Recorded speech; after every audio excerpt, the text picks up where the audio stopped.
Lumipad ang aming team dito lamang sa Imatong Plaza, Pililla, Rizal para masubukan ang DJCF Sibs Cafe. Naimbitahan nga ang aming team para maipakita ko sa inyo ang kanilang bagong store na super duper cute. Simple lang siya, maliit pero grabe yung mga pagkain ng sasarap. Kalapit yan ng lugawan ni Kuya Teng at ito na nga yung itsura nila. Madaming tao sa kanilang opening. And ngayon pa lang gusto ko malaman nyo na nakatikim na ako ng kanilang cafe sa night market and it was really good and really a must try, promise. Totoo.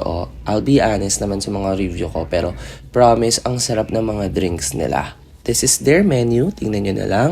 Nagsiserve sila ng pasta, fries, halo-halo. At syempre marami pang iba. In-order ko nga yung ice frap Nutella with almond nila and it was really, really, tingnan yung reaction ko dyan.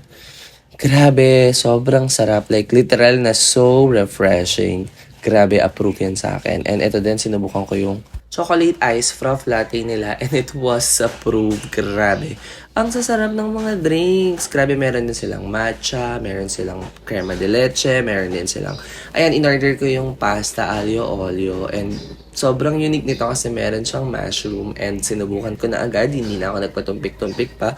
Kadalasan pag may mga pasta yung restaurant, madalas kong orderin talaga is yung aglio olio kasi gusto ko yung spiciness, yung saltiness, saka yung pagka-seafoods niya. Tapos konting atake ng oil. Grabe, nung tinikman ko na siya, I'll be honest na hindi ko siya masyado nabitan. Medyo matabang siya, kulang siya sa salt, kulang din siya sa atake ng seafood, ng oil, ng lahat. So, for me, siguro mga 6.5 out of 10 siya. But since this is their day 1, kayang-kaya tong i-improve.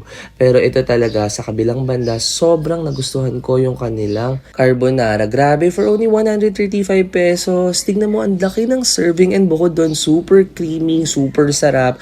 Grabe, this is a must try. Like 10 out of 10 siya for me.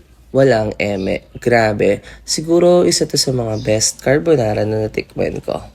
Try nyo. Bukod sa mga milk tea, shakes, pasta, ay nagsiserve din sila ng mga donuts, mini donuts, at mga cakes na super duper sasarap. Mamaya mapapakita ko sa inyo at tignan natin ang verdict natin. Meron din silang crema de leche. Grabe, hindi ko yan masyado naubos sa sobrang kabusugan pero this is also a must try. Pwede na siya.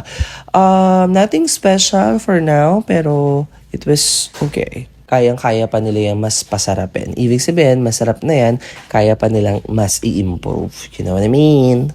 This is probably one of my favorites. Na cheese stick na natikman ko. Grabe, hindi ko nga natanong kung sila yung gumagawa niyan. Pero sa klase, parang sila. Or pwede rin hindi. Pero grabe, ang sarap. This is really a must try. Mga 10 out of 10 yan. For me, hindi ko kayo ine-eme. Super duper sarap. And this mustard cake, grabe, sobrang sarap. Especially yung parang leche flan on top. Tapos may ice cream pa. Oh my God, this is totally approved. Grabe. Sa pagkakaalam ko, wala pa yan sa menu nila. Pinasubukan lang nila yan sa akin. Pero, grabe, this is really a must try. At ito nga pala yung mga mini donuts nila. Ang gusto ko dito sa mga mini donuts nila is hindi super duper tamis. Ayoko kasi talaga yung na-overpower yung lasa ng brownies ng mga asukal. So, this is also approved. This is really a must try. And ayun na nga, nung sinabi ko dun sa may-ari yung lasa ng aglio olio, pinatry ulit sa akin at pinalagyan ng maraming parmesan. And ayun na nga, nag-improve siya kahit papaano. And for me, ayos siya. Ang galing meron ng ganito sa Pililla. So this is really a must try. Kaya't arat na!